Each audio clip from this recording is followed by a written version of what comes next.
자, 반갑습니다. 신영진입니다.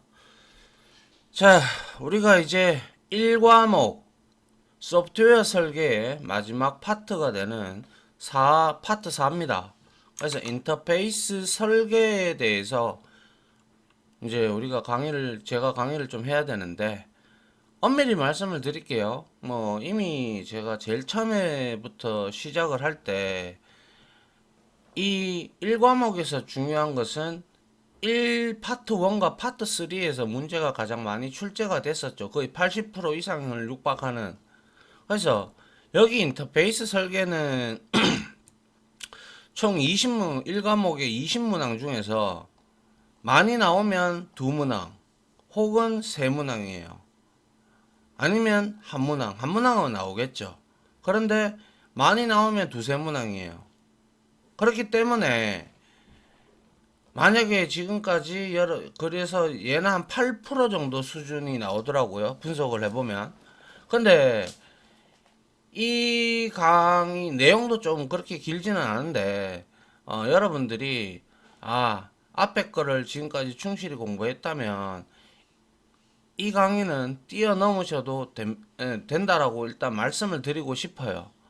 그런데, 제가 항상 말씀드리듯이 시간적인 여유가 있는 사람들은 여기서도 문제가 이렇게 세 문제, 많으면 세 문제, 적으면 두 문제, 보통 두 문제 정도더라고요. 예, 그래서 나오니까 여러분들이 천천히 들어보실 분들은 좀 들어보시길 저는 일단 여기에서도 용어들이 참 많이 나오기 때문에 IT 용어들이 그러한 용어들을 여러분들이 익히기 위한 그러한 공부로 여러분들이 파트 4를 접근하시고 그리고 기출 문제도 풀고 출제 예상 문제도 같이 풀어보면서 그렇게 여러분들이 해 나가셨으면 하는 바람입니다. 솔직하게. 그래서 시간이 없으신 분들은 패스하셔도 돼요. 1과목에서 파트 1과 파트 3만 제대로 공부하셨다라고 해서 거기 나오는 문제만 맞추면 다 맞춘다는 가정하에 한 80점 정도는 맞을 수 있으니까 말이죠. 알겠죠? 예. 저는 강의자의 입장이니까 강의를 해야 되는 건 당연한 거고요. 그죠? 예. 자, 그래서 파트 4 인터페이스 설계에는 총 7섹션이 있는데요. 첫 번째 시스템 인터페이스 요구사항 분석, 두 번째 인터페이스 요구사항 검증, 세 번째 인터페이스 시스템 식별, 그리고 송수신 데이터 식별, 그리고 인터페이스 방법을 명세화시키는 거, 그리고 시스템 인터페이스 설계서 작성, 그리고 미들웨어 솔루션 명세. 요렇게 이제 나오는데, 요렇게 구성이 되어 있고요.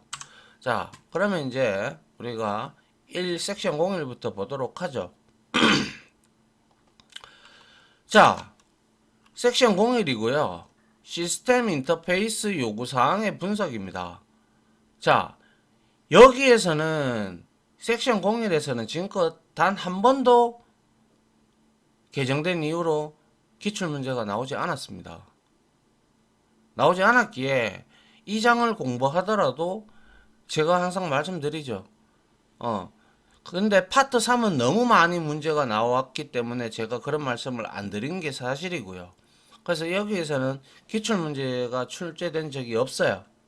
없기 때문에 이걸 듣더라도 또 빨리빨리 시간적으로 없을 때 뛰어넘으실 분들은 스킵하실 분들은 스킵하셔도 됩니다. 아시겠죠? 예. 자, 그래서 이 장을 우리가 공부하면서 반드시 알아두어야 할 키워드로 보면 어차피 우리가 이런 키워드를 앞으로 이 장을 공부하면서 파트 4를 공부하면서 다 나오는 내용들이기 때문에 알아두셔야 된다라는 것이죠. 특히 여기에는 보시다시피 뭐예요? 전문적인 IT 용어들이 많이 나오죠. 그래서 요구사항 명세서라든지 시스템 인터페이스 요구사항 분석이라든지 요구사항 검토 그리고 API, 오픈 API, 소켓 그리고 송신 시스템, 미들웨어, RPC, MOM 그리고 TP-모니터라는 이러한 단어들이 IT 용어 단어들이 나옵니다. 그래서 이러한 키워드는 공부하시다 보면 저랑 같이 계속 공부하시다 보면 나오니까요. 그때 가서 디테일하게 설명을 드리도록 하죠. 자, 한번 보도록 합니다. 자, 먼저 시스템 인터페이스 요구사항에서 구성적인 부분을 한번 보죠. 자, 시스템 인터페이스는 독립적으로 떨어져 있는 시스템끼리, 그러니까 우리는 항상 모듈은 독립적이어야 되고 결합도는 낮고 응집도는 높이는 게 기본적인 방법이다라고 이미 앞서서 수차례 공부를 했어요. 그죠? 그렇기 때문에 독립적으로 떨어져 있는 시스템끼리 서로 연동하여 상호작용하기 위한 접속 방법이나 규칙을 의미를 해요. 시스템 인터페이스는. 맞잖아요. 그죠? 예. 그래서 시스템 인터페이스 요구사항은 개발을 목표로 하는 시스템과 외부 시스템을 연동하는데 필요한 시스템 인터페이스에 대한 요구사항을 기술한 것이다. 자, 지금까지 우리는 하나의 소프트웨어가 개발할 때 필요한 요구사항, 그죠? 그런 것들을 했다면 지금은 시스템 인터페이스에 대한 요구사항 구성되는 놈이 뭐예요? 서로 시스템끼리 상호 연동할 때, 그죠? 서로 인터랙션을 하기 위해서 어떻게 접속하는지 그러한 방법이나 규칙을 의미하는 것이 시스템 인터페이스입니다. 그래서 결과론적으로 시스템 인터페이스 요구사항은 개발을 목표로 하는 시스템과 이와 연동이 되는 시스템, 외부 시스템과 필요한 연동하는 데 있어서 필요한 인터페이스, 즉 시스템적으로 인터페이스에 대한 요구사항을 기술한 거예요. 이게 맞아야 이 시스템을 접속할 때 규칙이나 접속 방법이 정해져 있기 때문에 그렇게 접속을 해야지, 상호간에 이런 게 없다면 어떻게 접속을 하고 어떻게 해야 되겠습니까? 규칙도 없는데, 그죠? 예, 마구잡이 만들 수는 없잖아요. 그죠? 그러면 막 다 뒷꼬인단 말이죠. 예. 그래서 시스템 인터페이스 요구사항 명세서에는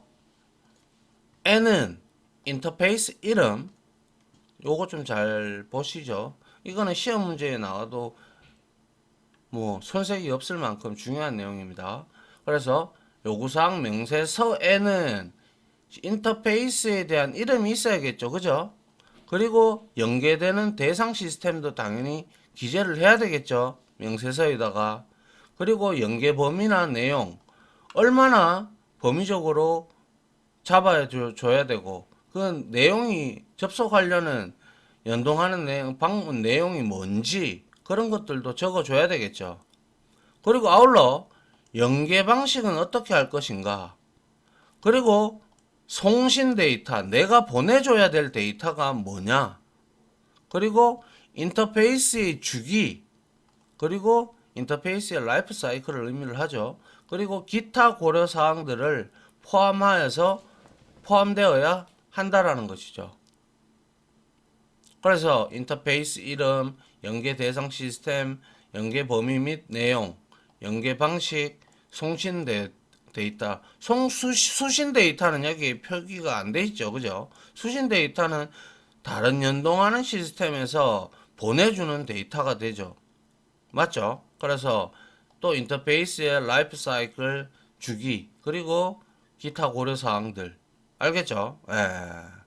자, 그리고 요구사항 명세서라는 것은 프로젝트 개발할 때 기업이나 업체가 요구하는, 이거는 이제 개발 의뢰자들이죠. 그죠?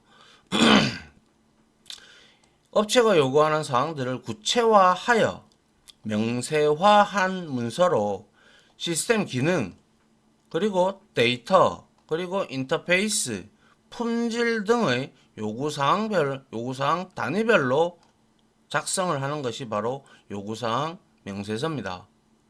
아시겠죠? 뭐 이거야 뭐 앞에서도 나왔기 때문에 한 번 더 복습하는 김에 제가 말씀을 드리는 겁니다. 알겠죠? 예. 자, 그 다음 보겠습니다. 자, 이번에는 시스템 인터페이스 요구사항 분석입니다.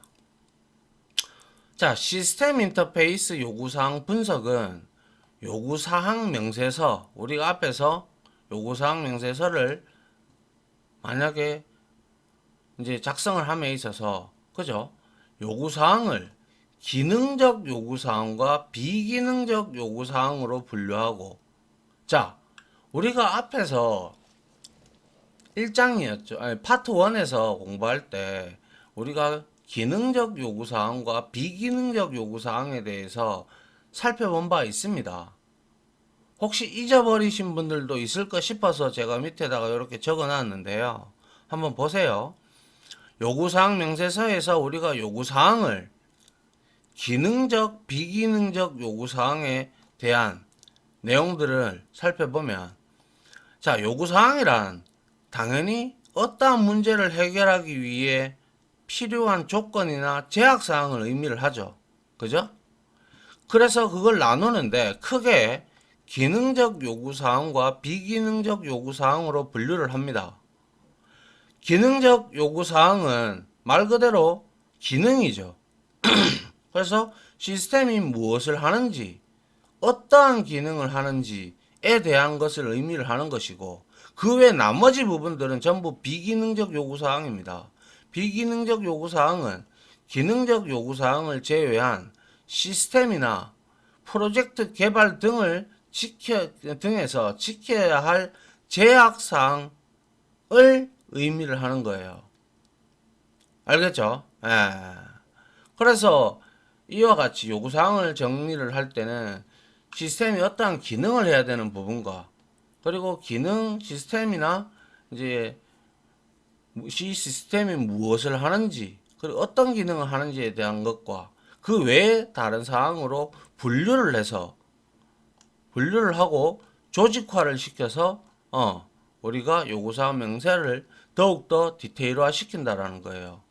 그래서 이를 이해관계자들에게 전달하는 일련의 과정을 우리는 의미를 하죠. 그래서 요구사항 명세를 구체화를 시키고, 그리고 난 다음에 이를 이제 관련된 사람들, 이해관계자들한테 전달하는 일련의 과정을 의미를 하는 거죠. 그래서 이러한 요구사항 분석은 소프트웨어 요구사항 분석 기법을 적절히 이용을 합니다. 우리가 요구사항 분석 기법도 우리가 앞에서 1장에서 했죠. 그죠? 예. 그리고 요구사항의 분해가 필요한 경우는 너무 작지 않게 그냥 기능적으로 이렇게 우리가 적절한 수준으로 디테일화 시키면 돼요. 하지만 너무 많이 커져 버리면 결합도 자체가 뭐예요? 완전 높아지고 아주 촘촘히, 그죠? 예, 이렇게 이제 세분화 시키는 게 좋다. 그래야 유지보수에도 좋으니까, 그죠? 예. 아울러 요구사항 분석 시 누락된 요구사항이나 제한 조건 등을 우리가 이제 이렇게 해서 검증 과정을 거치기 위해서 추가적으로 이러한 것들도 이제 추가를 해야 된다라는 것이고요. 그래서 요구사항 명세, 말 그대로 여기서 말하는 요구사항 명세는 시스템 인터페이스 요구사항과 관련된 자료를 이용을 해서 시스템 인터페이스 요구사항 명세서와 목록을 추가, 수정하는 작업을, 여기는 지금 현재 시스템이에요. 시스템. 소프트웨어가 아니고요. 그죠? 예. 수정하는 의미를 하고요. 그리고 우리가 앞에서 배웠듯이 소프트웨어 요구사항 분석 기법, 여기에서 요구사항을 소프트웨어 요구사항 분석 기법을 이용한다고 했고, 이거 앞에서 했어요. 그죠? 우리가 뭐 했습니까?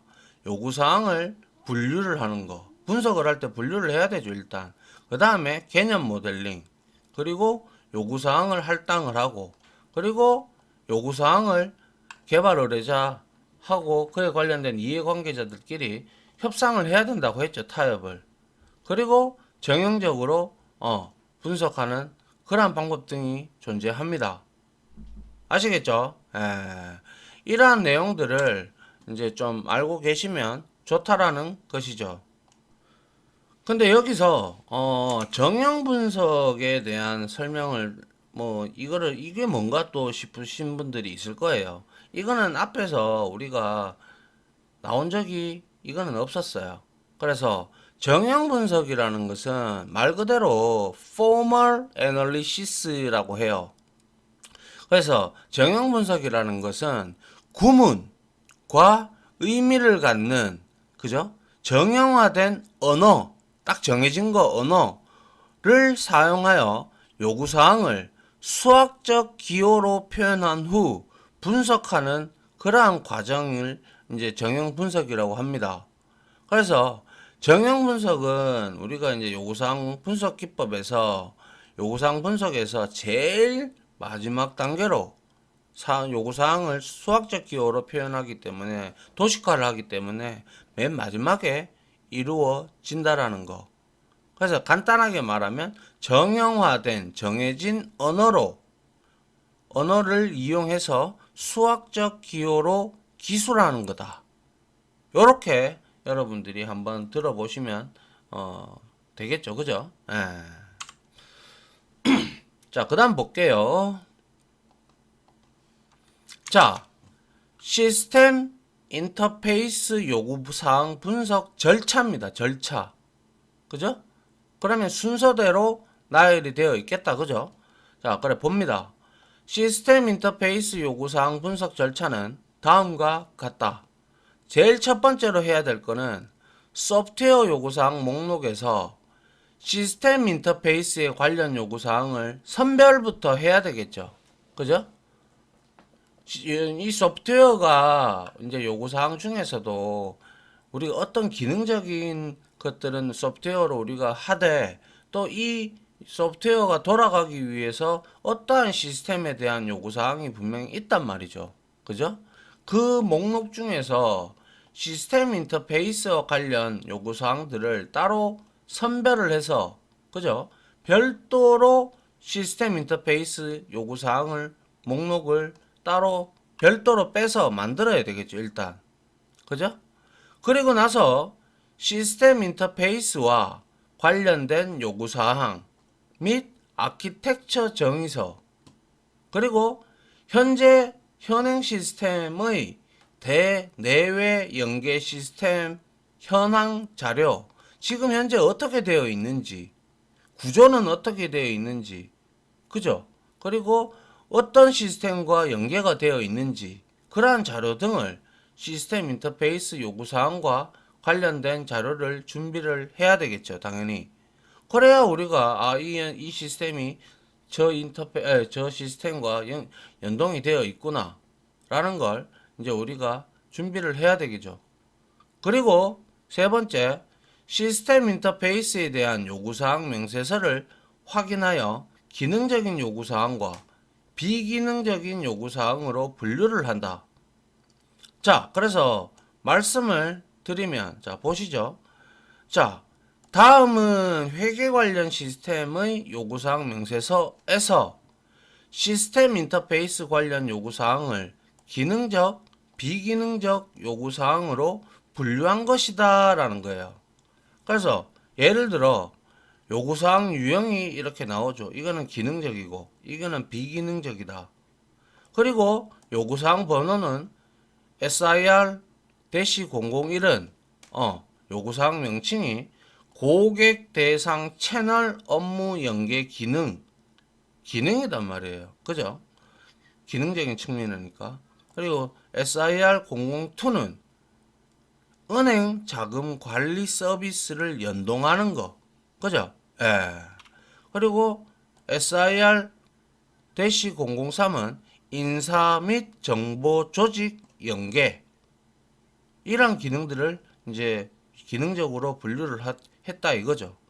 그리고 비기능적으로 이거는 어디까지나 제가 그냥 나타내기 위한 것이지, 이거는 프로젝트마다 다 달라요. 모듈별로도 다르고요. 그렇기 때문에 그냥 이렇게 딱딱 프로그래머들끼리 이제 이렇게 번호를 이렇게 맞게끔 이제 그런 규칙들이 있단 말이에요. 코드 부여 체계라든지 우리 앞에서 공부했잖아요. 그죠? 예. 그래서 SIR 004는 대내외 인터페이스 구현 방안을 이제 요구사항 명칭으로 이제 우리가 이렇게 둔다라는 거. 아시겠죠? 예. 그래서 이런 것들이 이제 일종의 예시가 된다라는 그러한 뜻을 나타내고 있습니다. 알겠죠? 그래서 처음에 뭐 소프트웨어 요구사항 목록에서 일단 별도로 시스템 인터페이스 관련 요구사항을 따로 선별해서 별도로 시스템 인터페이스 요구사항 목록을 만들고, 그 다음에 시스템 인터페이스와 관련된 요구사항, 그리고 구조, 아키텍처 정의서, 그리고 현행 시스템의 대내외 연계 시스템의 현황 자료, 그리고 시스템 인터페이스 요구사항과 관련된 자료를 준비를 하고, 그리고 세 번째로 인터페이스, 시스템 인터페이스 요구사항 명세서를 확인해서 기능적인 것과 비기능적으로 요구사항을 분류를 하고, 그 다음에 뭘 해야 되느냐? 바로 시스템 인터페이스 요구사항 명세서와 시스템 인터페이스 요구사항 목록 및 기타 자료들을 비교하여 요구사항을 분석하고 내용을 추가하거나 수정을 합니다. 그죠? 예. 그리고 마지막으로 추가, 수정한 시스템의 인터페이스 요구사항 명세서와 그리고 시스템 인터페이스 요구사항 목록을 관련 이해관계자들한테 전달을 하는 거예요. 아시겠어요? 그렇게 내용이 많지는 않죠. 그래서 자, 요까지가 일단은 끝인데요. 인터페이스 요구사항 분석에 대해서 1차적으로 우리가 여기에서 시스템 요구사항 구성은 요거, 그죠? 제가 요거는 좀 시험에 충분히 나올 만하다. 그래서 요구사항 명세서에 들어가야 되는 내용들을 봐야 되고, 요구사항 명세서가 어떤 건지도 이해를 좀 해주시면 좋겠고요. 그 다음에 뭡니까? 기능적이고 비기능적인 요구사항이 도대체 무엇인가? 그런 내용들. 그죠? 그리고 뭡니까? 요구사항 명세. 이런 것들과 그리고 시스템 인터페이스 요구사항을 분석을 하는 절차 5개. 그죠? 5개를 여러분들이 이거는 뭐 솔직히 나오면 먼저 선별해서 별도로 시스템 인터페이스 요구사항 목록을 만든다. 그죠? 그 다음에 마지막으로는 전달하는 거죠. 이해관계자들한테. 이것만 알고 있어도 뭐 만약에 설사 시스템 인터페이스 요구사항 분석 절차에 대해서 문제가 나온다 하더라도 충분히 여러분들이 맞출 수 있을 겁니다. 그죠? 예. 자, 이렇게 해서요, 첫 번째 섹션인 시스템 인터페이스 요구사항 분석에 대해서 일단 이론적으로 뭐 앞에서 우리가 거의 다 들어봤던 내용들이에요. 들어봤던 내용들인데 단지 시스템이라는 거, 그죠? 시스템이라는 게 별도로 분리돼서 나오는 그러한 거에 관련돼서 여러분들이 이해를 하시면 되겠다라는 것이죠. 아시겠죠? 예. 자, 여기서 강의 마무리하도록 하겠습니다. 자, 지금까지 강의 들어주신다고 수고 많으셨고요. 다음 시간에는 저 출제 예상 문제 한 6문제 들고 왔는데 그거 풀어보면서 마무리를 짓도록 하겠습니다. 자, 고생 많으셨습니다. 감사합니다.